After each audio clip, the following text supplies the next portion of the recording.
Les damos una cordial bienvenida al conversatorio por un mundo de trabajo libre de violencia y acoso en Colombia, una iniciativa que ha sido organizada por la Oficina de la OIT para los países andinos, en coordinación, por supuesto, con el Ministerio del Trabajo, la ANDI, la CTC, la CUT, la CGT, como las tres centrales sindicales con las que siempre trabajamos de la mano y lo que nosotros denominamos como nuestros mandantes, y por supuesto con el valioso apoyo de la Universidad Libre. A continuación tendremos una presentación técnica a cargo de la especialista en normas internacionales del trabajo de la Oficina de la OIT para los países andinos, María Laura Fino, quien nos compartirá algunos elementos claves del convenio 190, así como de la recomendación 206 que lo complementa. Muy buenos días con todos, con todas. Es realmente un honor acompañarles en este evento. Agradezco muchísimo a la universidad y al decano por el espacio que nos ha brindado y también me permito agradecer al doctor Edgar David Pérez, también con el cual hemos venido coordinando la organización del evento. Saludar también a nuestros mandantes, quienes nos acompañan hoy. Decir que recalcar lo que hemos escuchado en estas palabras de apertura, que esto es un evento, es un espacio efectivamente de reflexión colectiva sobre una gran oportunidad para Colombia, la oportunidad de dar un paso más hacia un mundo del trabajo libre de violencia y de acoso mediante la ratificación de este convenio. Y esta reflexión nace de una realidad que no podemos ignorar. De hecho, una de 5 personas en el mundo del trabajo con empleo han sufrido violencia en acoso, violencia y acoso. Y de estas, 3 de cada 5 personas han sufrido violencia y acoso más que una vez. Pero la violencia en el trabajo no afecta a todas las personas de manera igual. Y las estadísticas nos demuestran que 5 de cada 10 personas que han sufrido discriminación por razón de género también han experimentado violencia y acoso en el trabajo.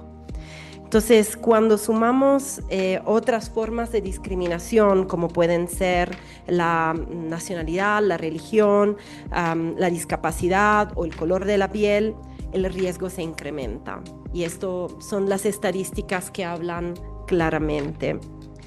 Y esto no son solamente datos, no son solamente estadísticas, son señales de alerta. Nos muestran que la violencia laboral es estructural, nos muestran que es persistente y nos muestran también que a menudo es invisible.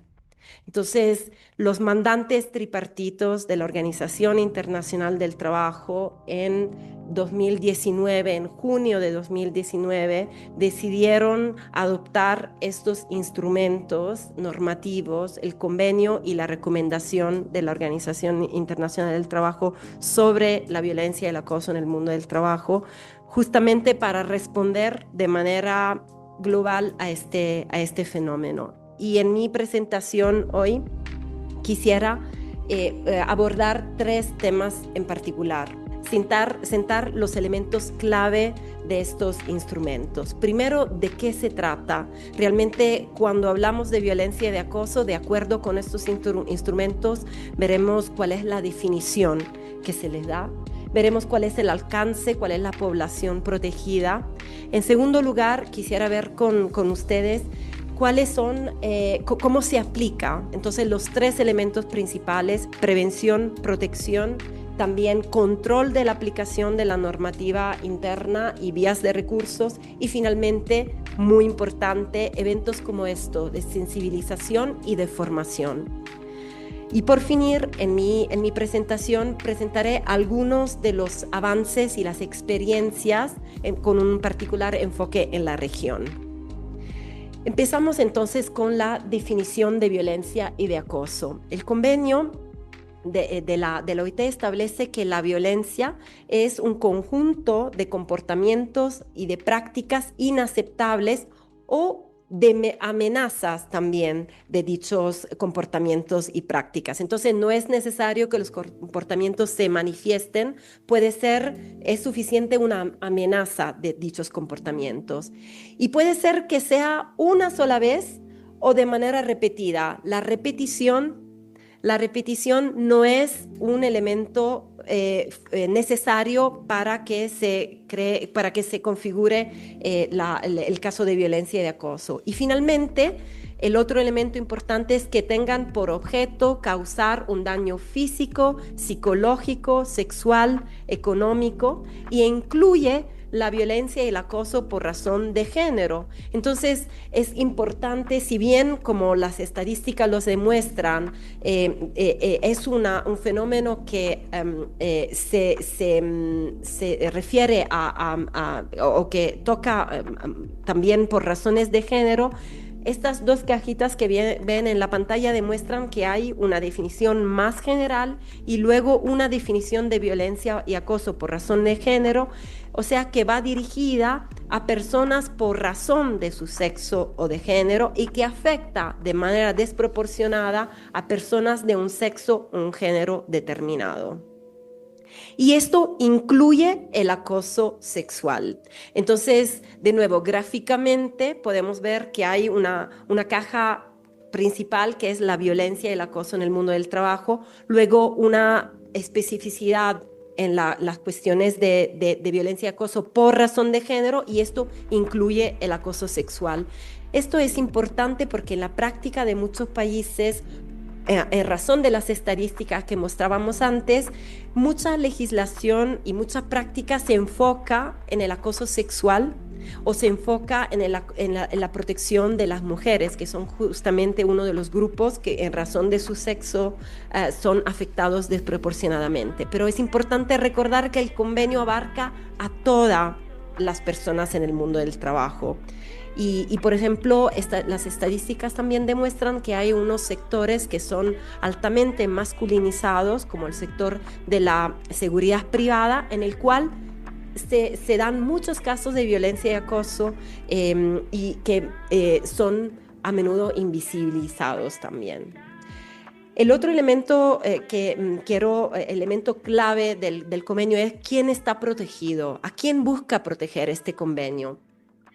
Y ahí es importante recordar que son todas las personas asalariadas, independientemente de la forma del contrato que tengan, son todas las personas trabajadoras, independientemente de su situación contractual, son también todas las personas en formación, aprendices, pasantes, aquí hay muchos estudiantes en la sala, entonces es importante recordar que también durante las pasantías, este convenio, estos instrumentos protegen las personas, los aprendices, las aprendices, las personas despedidas, así como las que están en búsqueda de un empleo, las personas voluntarias y también los terceros que están involucrados cuando proceda. Pensamos en casos de violencia que puedan proceder de unos clientes en una tienda. No son parte no son empleadores, no son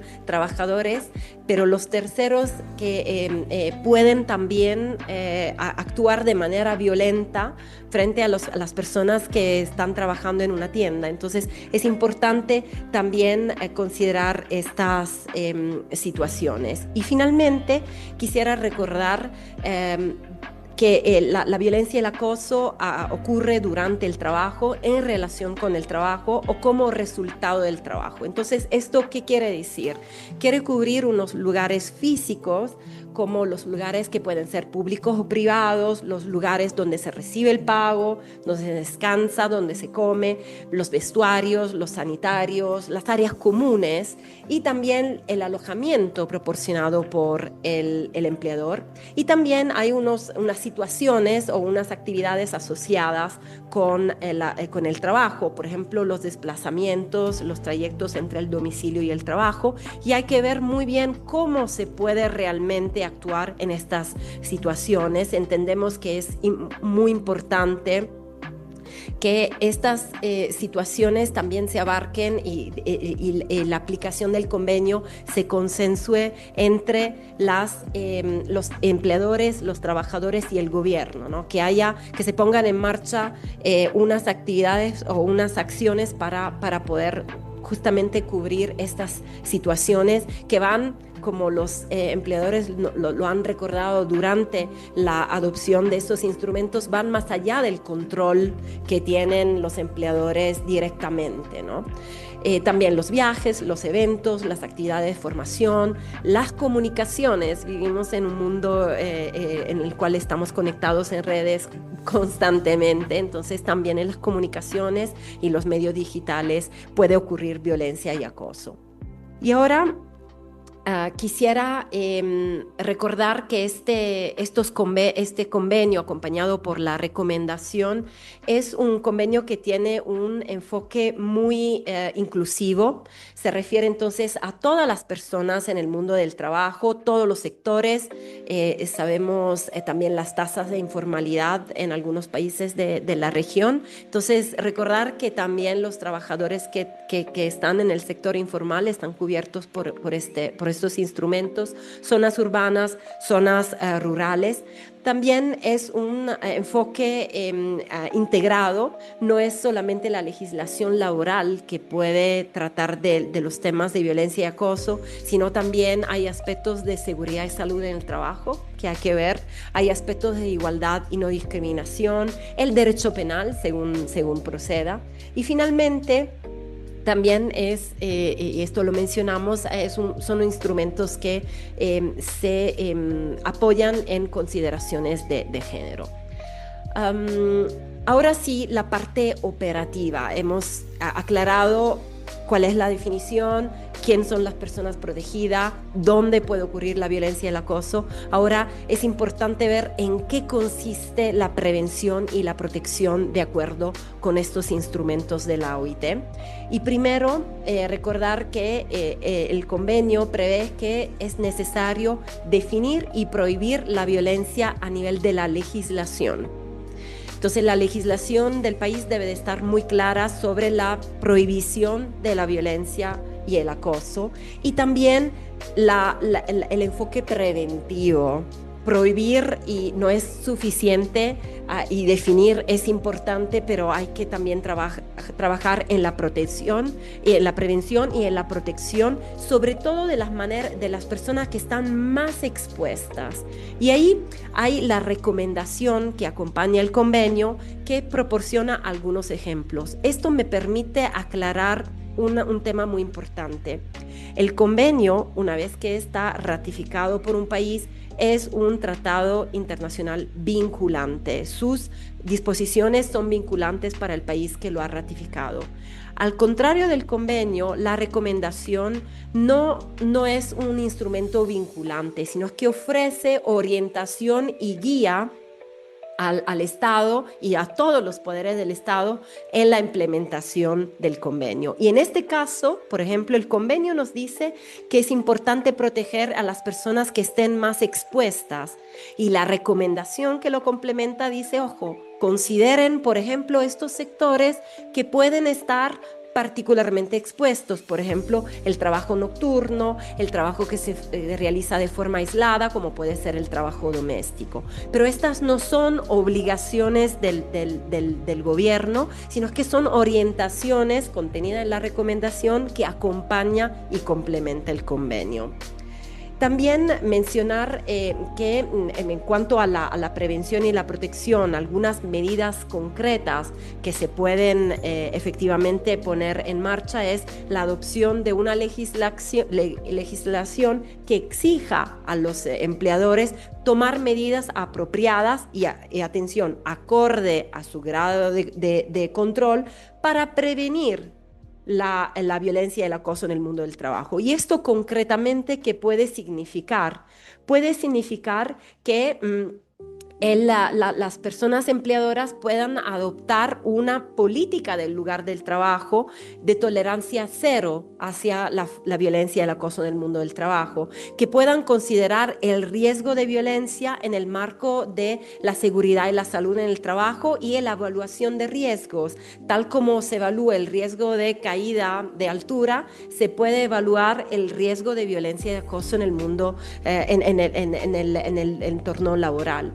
Y también es importante que se proporcione información y capacitación, de nuevo, tal como se hace para prevenir accidentes cuanto a al desarrollo de actividades en el sector de la construcción. Igual se puede hacer en situaciones en las cuales haya peligros y riesgos de violencia y de acoso.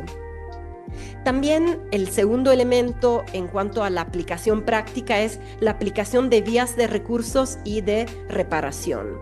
Y ahí es importante destacar que pues tener una legislación es muy importante, es un punto de partida, pero hay que controlar su aplicación y hacer seguimiento a que realmente se esté implementando. Y esto, los instrumentos hablan de recursos y reparación que sean realmente apropiados y eficaces, procedimientos de notificación, de solución de conflictos que sean, atención, seguros, equitativos y eficaces también, con consideraciones de género.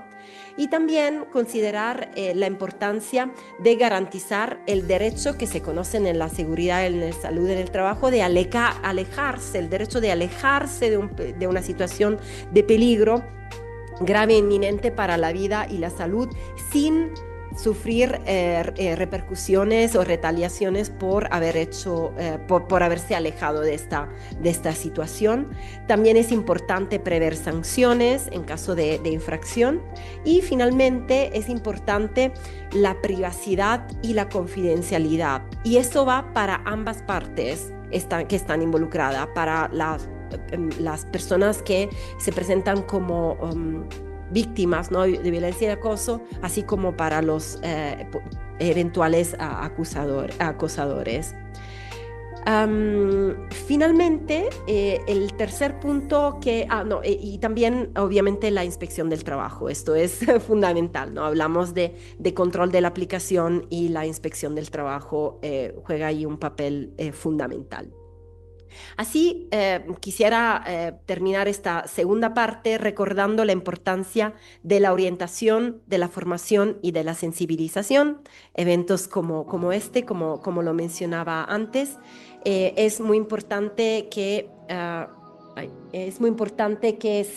se adopten políticas nacionales pertinentes, que se proporcionen orientaciones, recursos también y formación tanto a la parte empleadora como a la parte trabajadora y a todas las autoridades competentes, campañas de sensibilización. Y ahí también, de nuevo, la recomendación, de nuevo, instrumento no vinculante, pero que ofrece orientación, nos habla, por ejemplo, de directrices que se pueden dar a jueces, inspectores del trabajo, agentes de policías, fiscales u otros agentes públicos, y que tengan en cuenta siempre las consideraciones de género.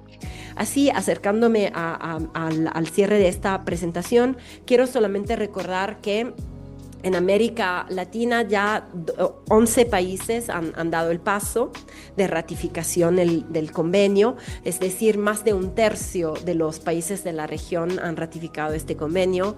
Ojalá, contando con este tan fuerte compromiso tripartito, también Colombia pueda dar este paso de la ratificación.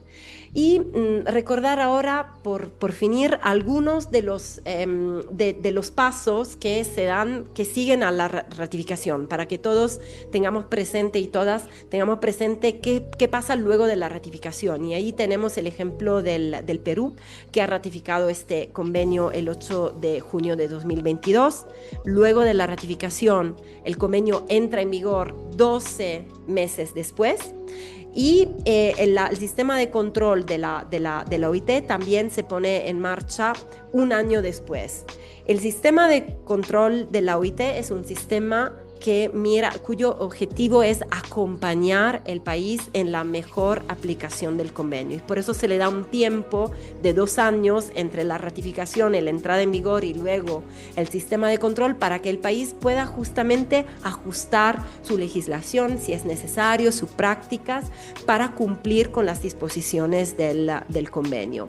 Y este sistema de control, ahí en la pantalla pueden ver la foto de la Comisión de Expertos en Aplicación de Convenios y Recomendaciones, publica un informe con algunas justamente recomendaciones al país, y quiero terminar mencionando algunas de las recomendaciones que han sido presentadas a países que ya han ratificado el convenio, para que tengan un panorama de lo que la Comisión ha venido sugiriendo, pero no solamente cuestiones de mejora, sino también felicitando a los países que están, digamos, aplicando el convenio de manera pionera, porque son los primeros comentarios de la Comisión de Expertos, los primeros países que han ratificado justamente la gestión de la seguridad y la salud en el trabajo y de la violencia y el acoso como parte de la seguridad y la salud en el trabajo. Es algo que la Comisión ha apreciado. También la previsión de mecanismos de reparación y de sanción y el mecanismo de confidencialidad. Estos son casos en los cuales la Comisión ha felicitado a los países por los avances que tienen. Y también hay, como siempre, en todos los casos, oportunidades de mejoras. Y en este caso, lo que mencionaba antes, y por eso me detuve un poco en la definición, es importante recordar que la violencia y el acoso se dirige, o la protección es para todas las personas en el mundo del trabajo. Está muy bien el enfoque en mujeres, pero no es suficiente para cumplir realmente con las disposiciones del convenio. Es fundamental contar con datos estadísticos sobre los cuales se puedan fundamentar luego las decisiones de política pública, y la participación de las personas trabajadoras en la elaboración de políticas también a nivel de la empresa. Entonces, con eso yo quisiera concluir mi intervención, esperando que la misma haya podido aclarar algunos de los conceptos clave de estos instrumentos. A veces escuchamos de algunos mitos que pueden dar miedo, entonces realmente nuestra intención también es aclarar cuál es el alcance de estos instrumentos, para que sobre esta base de información muy clara se pueda luego avanzar en este compromiso tripartito y en el diálogo. Con esto entonces concluyo mi intervención, agradeciéndole muchísimo por la atención.